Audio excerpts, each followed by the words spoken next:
하나님께서는 하나님 중심으로 살아가는 하나님의 백성들을 향해 하나님을 섬기는 일이 특정 사람들에게만의 주어진 일이 아니라 남자든 여자든 하나님을 섬기고자 원하는 마음이 생기면 일정 기간 동안 하나님 앞에 서약을 통해서 섬길 수 있다라고 가르쳐 주었습니다. 그것이 바로 나실인의 서약이죠. 민수기 6장은 그 서약한 기간 동안 해야 할 일들을 가르쳐 주고 있습니다. 그렇다면 이 나실인의 제도가 당시 이스라엘 백성들에게는 어느 정도의 위상을 가지고 있었을까요? 아모스 선지자는 이스라엘이 저지른 죄에 대해서 이렇게 나열하는 것을 보게 됩니다. 우리 아모스 2장 11절과 12절의 말씀을 같이 보겠습니다. 시작. 또 너희 아들 중에서 선지자를 너희 청년 중에서 나실인을 일으켰나니 이스라엘 자손들아 과연 그렇지 아니하냐 이는 여호와의 말씀이니라. 그러나 너희가 나실 사람으로 포도주를 마시게 하며 또 선지자에게 명령하여 예언하지 말라 하였느니라. 아멘. 이스라엘은 선지자로 하여금 예언하지 못하게 하고 나실인에게는 그 서약한 것을 지키지 못하게 했다라고 말하고 있습니다. 선지자와 나실인을 함께 언급한 것이 의미가 있다면 이 말씀의 뜻은 바로 이렇게 이해할 수 있습니다. 즉 선지자는 말로써 하나님의 뜻을 전하고 가르치고 율법대로 이스라엘 백성들이 살아갈 것을 촉구하는 역할들을 하고, 나실인은 그 서약한 것을 행동과 삶으로 보여줌으로써 하나님 앞에서 어떻게 거룩하게 살아가야 하는지에 대해서 경건의 삶에 대한 모델의 역할을 하게 되는 것이죠. 그래서 이스라엘 백성들은 선지자의 말을 듣지만 실제로는 하나님의 음성을 듣는 것이고, 나실인의 서약을 따라 살아가는 사람들을 눈으로 바라보지만 하나님 앞에서 거룩하게 살아가는 것과 하나님을 가까이 섬기는 것이 우리의 본분임을 이스라엘 백성들은 배우게 되는 것이죠. 그런데 그런 나실인으로 하여금 포도주를 마시게 하며 선지자들에게 명령하여 예언하지 말라고 한 것은 하나님의 뜻을 저버리고 거룩을 내팽개친 경건하지 못한 삶과 태도를 말해주고 있는 것이다라고 할 수 있는 것이죠. 경건하게 사는 자의 입을 막고 그를 방탕하게 살게 만드는 죄들은 오늘날 우리의 시대에도 여전히 반복되어지고 있습니다. 잠언 25장 26절에 보면 이렇게 기록하고 있습니다. 같이 봅니다. 의인이 악인 앞에 굴복하는 것은 우물이 흐려짐과 샘이 더러워짐과 같으니라. 아멘. 의인이 악인에게 굴복하는 이유는 여러 가지가 있을 수도 있겠죠. 강압에 의한 것일 수도 있고 자발적인 포기도 있을 것입니다. 그러나 의인으로서의 삶과 가치를 포기할 것을 강요받는 시대, 의인으로 살아가려는 노력과 희생과 열망을 스스로 포기한 시대임에 틀림없다라는 것이죠. 아모스 선지자가 활동하던 시대나 오늘날 우리가 살아가는 시대가 별반 다르지 않다라는 것이죠. 점점 더 그런 일들이 많이 일어나고 있죠. 자기의 어떤 가지고 있는 신앙관을 공개적으로 고백하고 나는 예수님을 믿는 사람들입니다 라고 이야기하면 어떤 공직에 나아가는 일들, 또 공적인 일들을 함에 있어서 제약을 받는 시대가 도래했다라는 것이죠. 이미 미국에서는 어떤 주요 공직에 올라갈 때 청문회를 할 때에 예수님을 믿는다라는 신앙을 온전히 고백하면 하나님이 말씀으로 온 천지 만물을 지으셨고 하나님께서 이 온 천지 만물을 다스리고 계시며 그 하나님의 말씀이 진리라는 사실들을 고백하면 공직에 나아가는 것이 방해받고 제재받는 시대가 이미 접어들었다라는 것이죠.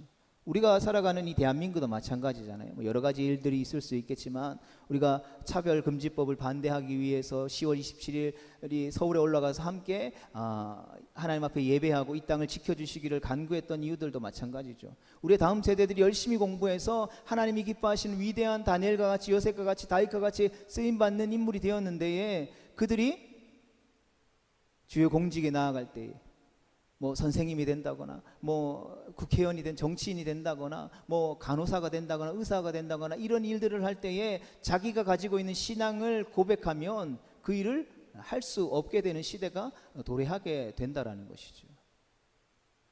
내가 원하든 원하지 않든 의인이 악인에게 굴복하게 되는 세상을 우리가 마주하게 될 거라는 것이죠. 그 결과는 무엇입니까? 잠언 말씀에 있는 것처럼 우물이 흐려지고 샘이 더러워진다라는 것이죠.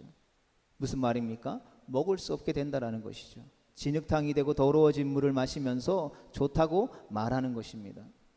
모두가 더러워지고 부패한 이 시대, 바로 그때 하나님의 심판이 임하게 되는 것이죠.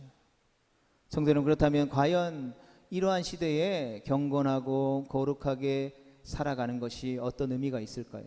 예수님을 믿고 일요일이 되면 이른 아침부터 늦은 저녁 이 시간까지 하나님을 예배하며 하나님을 섬기는 것이 어떤 인생의 의미가 있을까요? 예수님을 믿고 구원받으면 됐지, 그냥 주일날 잠깐 교회 나와서 그냥 예배드리고 세상 가운데 안 그래도 먹고 살기 팍팍한데 최선을 다해 열심히 자기 개발도 하고 살아야지라고 말하는 시대 가운데에 우리의 몸을 거룩하게 구별하여 살아있는 경배와 제사로 하나님 앞에 올려드려지기 위해서 노력하고 애쓰는 신앙생활에 무슨 유익이 있을까요? 하지만 그럼에도 불구하고 하나님께서는 우리의 몸을 거룩하게 구별하여 살아있는 예배를 드리기 위해 애쓰고 노력하는 성도의 삶에 복 주실 것을 오늘 본문 말씀을 통해서 분명하게 말씀하고 계신 것이죠. 본문 22절과 23절의 말씀을 같이 보겠습니다. 시작. 여호와께서 모세에게 말씀하여 이르시되 아론과 그의 아들들에게 말하여 이르기를 너희는 이스라엘 자손을 위하여 이렇게 축복하여 이르되 했습니다. 아멘.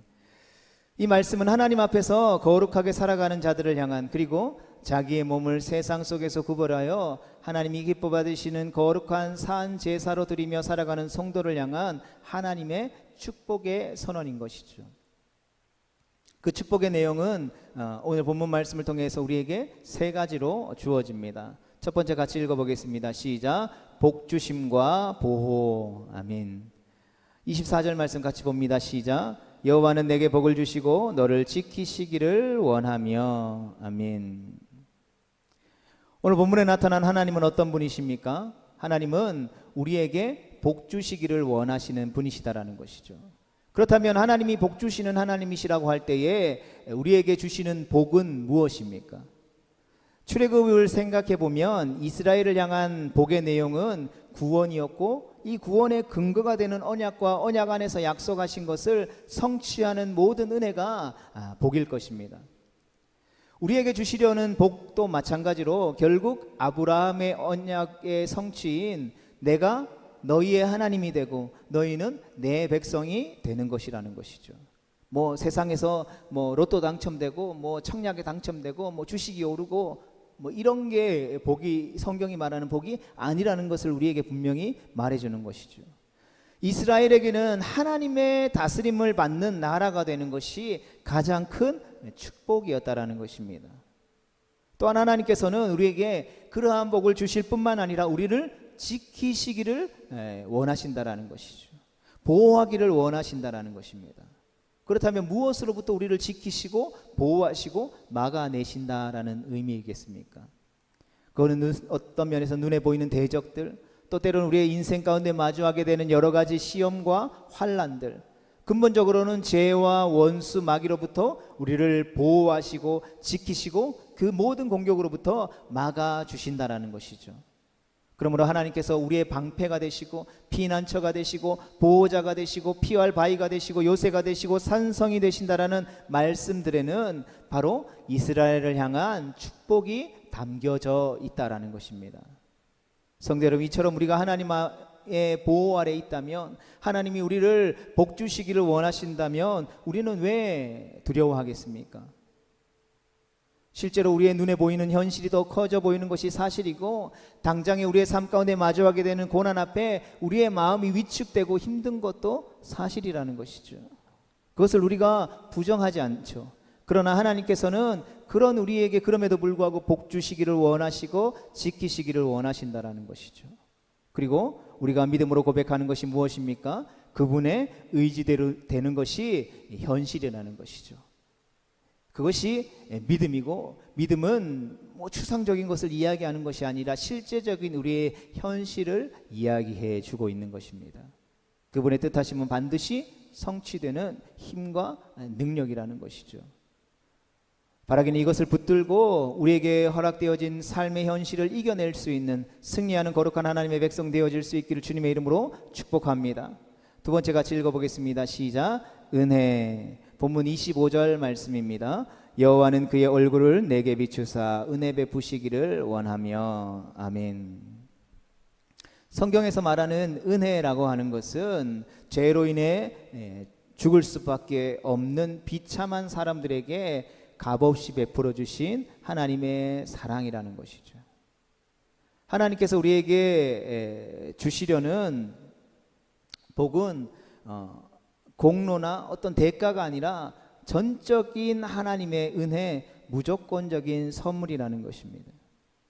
이스라엘 백성들이 하나님의 전적인 은혜로 출애굽했지만 스스로 싸워서 나온 것이 아니라는 것을 우리가 잘 알죠. 하나님의 능력으로 건져낸 바 되었다라는 것이죠. 또한 그들이 광야에서 40년간을 살아갈 수 있었던 것도 스스로 어떤 곡식을 거둬들였기 때문이 아니었다라는 것이죠.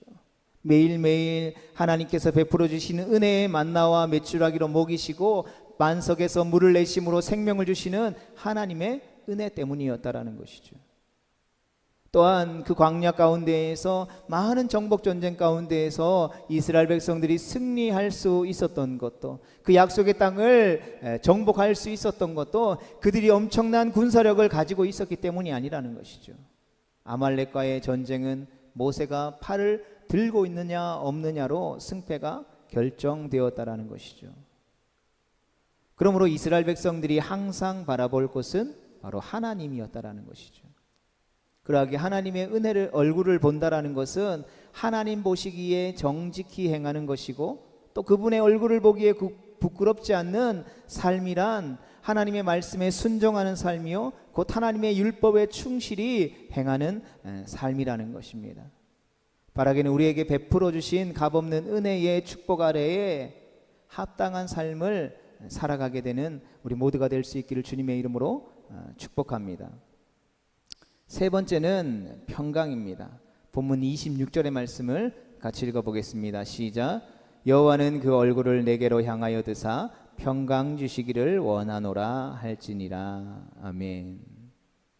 여기서 얼굴을 내게로 향하여 든다라는 것은 이 고개를 반대편으로 돌리거나 숙이고 있는 상태처럼 외면하고 숨겨진 상태에서 다시 얼굴과 얼굴을 바라볼 수 있는 관계가 된다라는 것이죠. 그러니까 둘째와 셋째 축복에서 강조되어진 것이 바로 하나님의 얼굴이라는 것이죠. 우리가 보통 생각할 때에 축복, 복 받았다라고 이야기하면 물질적인 것을 상상하기에 쉽죠. 그게 실제적인 축복이라고 생각하기 때문에. 그런데 왜 하나님의 얼굴을 비추시고 우리를 향해 얼굴을 두시는 것이 축복이라고 성경은 말씀하고 있는 것일까요? 하나님은 제사장을 통하여서 이스라엘 백성들을 축복하실 때에 재산이 불어날지어다, 지경이 넓어질지어다, 높은 자리에 오르고 명예를 얻을지어다, 이런 축복을 하지 아니하시고 왜 하나님의 얼굴을 비추시고 우리를 향해 그 하나님께서 얼굴을 드시는 것을 축복이라고 말씀하고 있을까요? 창세기 4장에 보면 가인이 그 동생 아벨을 죽인 후에 땅에서 저주를 받는 장면이 나옵니다. 그때 창세기 4장 14절에 보면 가인이 이렇게 탄식하는 것을 보게 됩니다. 우리 창세기 4장 14절 읽어보겠습니다. 시작. 주께서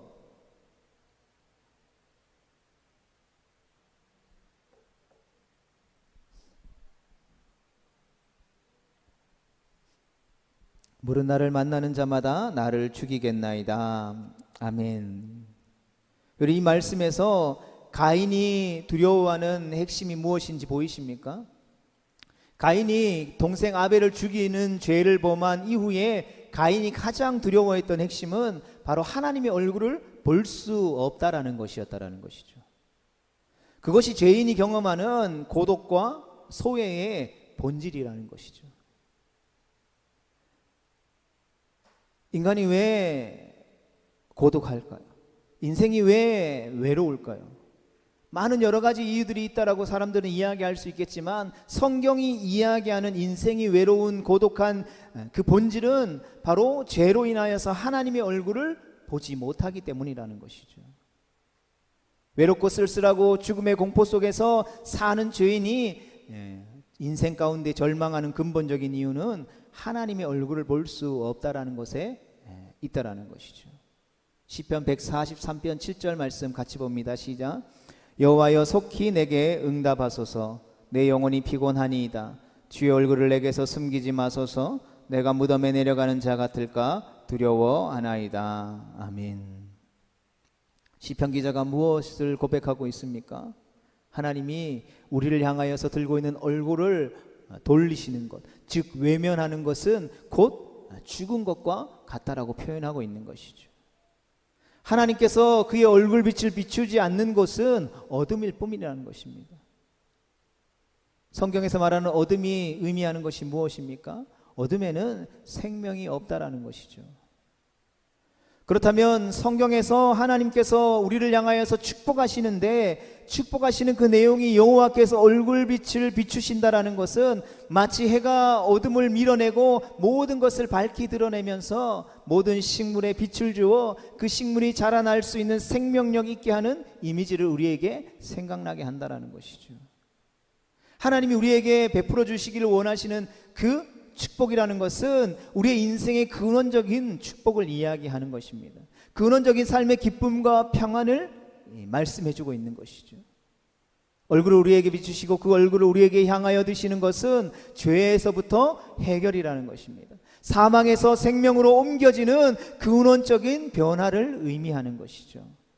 따라서 성경이 이야기하고 있는 우리의 인생에게 필요한 진정한 샬롬, 즉 평강은 하나님의 얼굴을 대면함으로 얻을 수 있고, 서로를 향하여서 하나님이 내게 비춰주시는 그 얼굴 빛을 받음으로 말미암아 주어지는 그 참된 기쁨과 평안과 감사에서부터 우러나오는 샬롬이라고, 축복하여 주는 평안도 하나님의 얼굴을 대면하는 은혜로부터 나오게 된다라는 것입니다. 성도 여러분, 그러하기에 우리가 찾고 구해야 하는 것은 하나님의 얼굴인 줄로 믿습니다.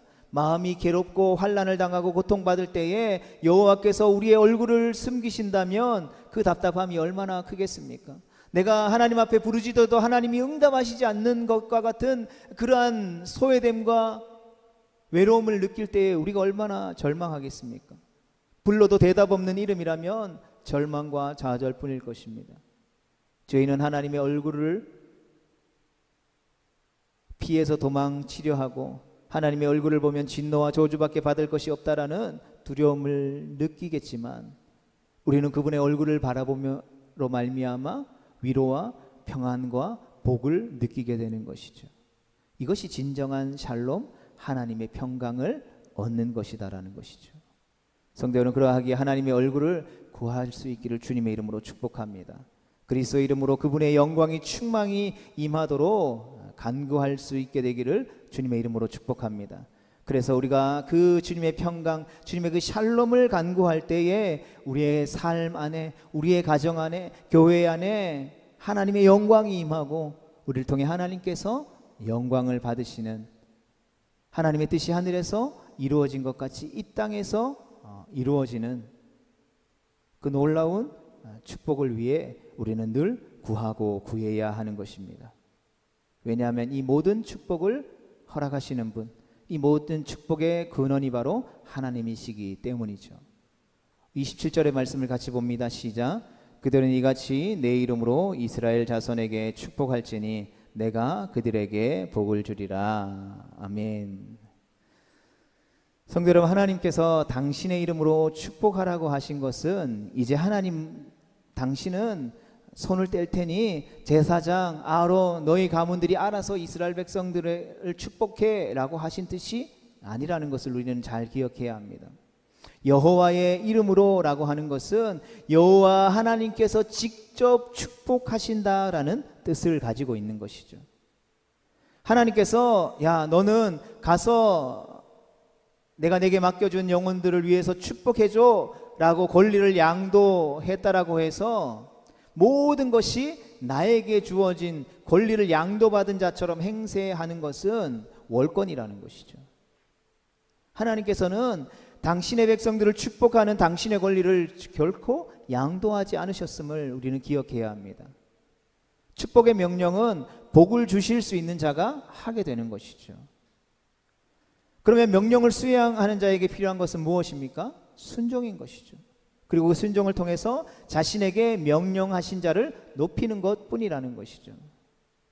그러하기에 축복이라고 하는 것의 효력과 성취의 능력은 제사장이, 오늘날로 치면 목회자가 얼마나 오래 기도하고 얼마나 많은 학식이 있고 얼마나 많은 고난을 받았는지와 같은 그들의 어떤 경건이나 그들의 능력이나 그들의 명성에 달려있지 않다라는 것이죠. 오직 하나님의 능력에 달려있는 줄 믿으시기를 축복합니다. 하나님이 축복을 주시는 장본인이라는 것이죠.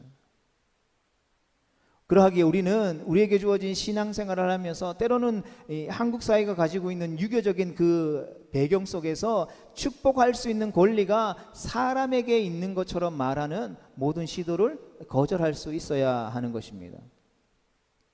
오늘날 예배를 마칠 때에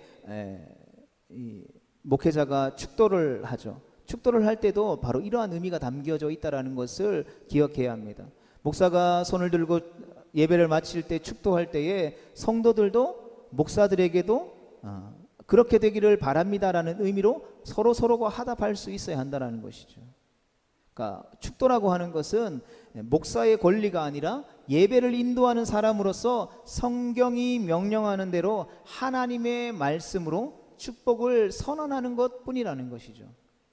실제로 이 예배 가운데에 함께 하시며 축복하시는 분이 어떤 분이십니까? 삼위일체 하나님이시다라는 것이죠. 하나님만이 은혜를 주시는 분이시요 값없는 사랑을 주시고 서로 교통케 하시는 영적인 원리가 되는 것이죠. 목사의 어떠함이 이 예배의 은혜를 좌지우지할 수 없다라는 것이죠. 이 예배 가운데에 하나님께서 함께 하시냐 함께 하지 않느냐가 어떤 누구의 특정한 사람의 능력과 경건에 달려있지 않다라는 것입니다. 목사라고 하는 인간의 경건이나 능력이 주입되거나 심기는 것이 아니라는 말이라는 것이죠. 따라서 신약 성경의 거의 모든 편지의 머릿말에 보면 하나님 우리 아버지와 우리 주 예수 그리스도로부터 은혜와 평강이 너희에게 있을지어다 라고 비는 것이죠. 사랑하는 성도들은 바라기는 오늘 주님 앞에 믿음으로 나와 예배함으로 다시 한 번 더 우리를 부르신 삶의 자리 가운데에서 경건한 하나님의 백성으로 살아가기로 다짐하는 우리 모두가 될 수 있기를 간절히 소망합니다. 그리고 그러한 자들에게 축복하시는 하나님의 은혜와 능력과 평강이 우리의 삶 가운데에 가득 넘치게 되기를 주님의 이름으로 축복합니다.